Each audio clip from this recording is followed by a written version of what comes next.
कहानी सेल्फी का चक्कर। एक दिन जंगल में चीनू बंदर को एक मोबाइल फ़ोन मिला। वह उसे पाकर बहुत खुश हुआ। उसने मोबाइल से अपनी सेल्फी लेने की बात सोची।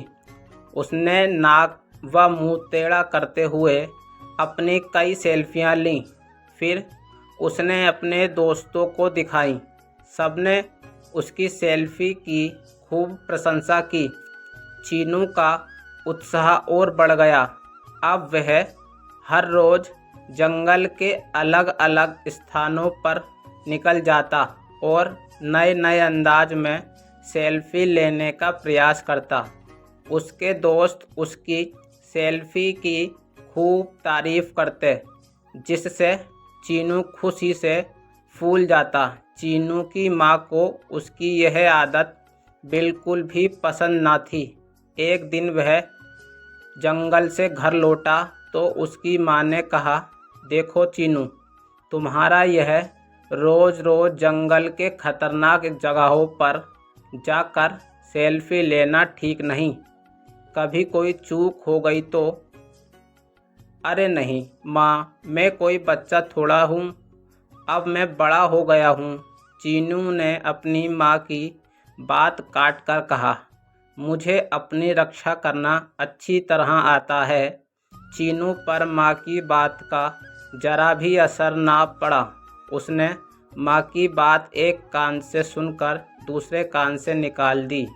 चीनू के ऊपर सेल्फी का भूत सवार हो गया था।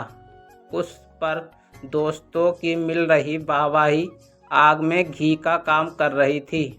हर रोज़ एक से बढ़कर एक सेल्फी लेना अब उसका शौक बन गया था। वह कभी किसी पेड़ पर चढ़कर तो कभी जंगल के किसी पहाड़ या नदी के पास जाकर सेल्फी लेता रहता। कभी कभी तो किसी हाथी या फिर जिराफ की पीठ पर सवार होकर भी सेल्फी लेने लगता था। धीरे धीरे उसे सेल्फी की लत लग गई। चीनू खुद को जंगल का सबसे बड़ा सेल्फीबाज सिद्ध करने में लगा रहा। एक दिन चीनू ने जंगल के सबसे बड़े पेड़ की सबसे ऊंची डाल पर चढ़कर सेल्फी लेने का प्लान किया। पेड़ की उस डाल से सारा जंगल चारों ओर दूर दूर तक दिखाई देता था। चीनू इस अनोखे दृश्य के साथ अपनी सेल्फी लेने के लिए पेड़ पर चढ़ गया। पेड़ की सबसे ऊंची डाल पर पहुंचकर चीनू ने अपने आगे के एक पैर से मोबाइल को पकड़ा और दूसरे से पेड़ की डाल पकड़ी। उसके बाद डाल से हवा में लटकते हुए उसने सेल्फी लेनी शुरू की। वह अलग अलग पोज में सेल्फी लेने में खोया हुआ था कि चर चर की आवाज़ आई। फिर चीनू का ध्यान आवाज़ की ओर नहीं गया। वह सेल्फी लेने में पूरी तरह खोया रहा। उसी बीच फिर चरचर की एक जोर की आवाज़ आई और जिस डाल को पकड़कर चीनू सेल्फी ले रहा था वह पेड़ से टूट गई। चीनू पेड़ की डाल पकड़ते हुए अन्य डालों से टकराता हुआ ऊपर से नीचे धड़ाम से ज़मीन पर आ गिरा। ज़मीन पर गिरते ही वह ज़ोर से चीखा, मर गया। उसकी चीख सुनकर आसपास के जानवर दौड़कर उसके पास आए। सबने देखा चीनू ज़मीन पर पड़ा दर्द से कर रहा था। वे उसे उठाकर तुरंत जंगल के डॉक्टर भालू राम के पास ले गए। भालू राम ने चीनू का निरीक्षण कर बताया कि उसे गहरी चोट लगी है और उसके आगे व पीछे के पैरों में फ्रैक्चर हो गया है। उसे अब काफ़ी समय तक आराम करना पड़ेगा। इसी बीच चीनू की माँ भी चिंपांजी से खबर पाकर वहां आ गई थी।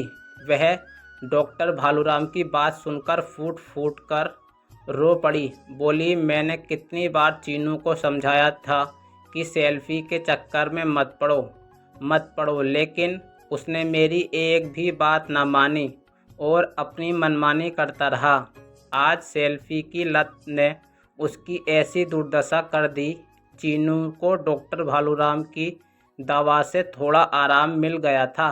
वह अपने पास बैठी अपनी माँ को रोते बिलखाते देख रहा था आज उसे अपनी माँ की समझाई एक एक बात याद आ रही थी। उसे अपनी माँ की बात ना मानने पर बहुत पछतावा हो रहा था।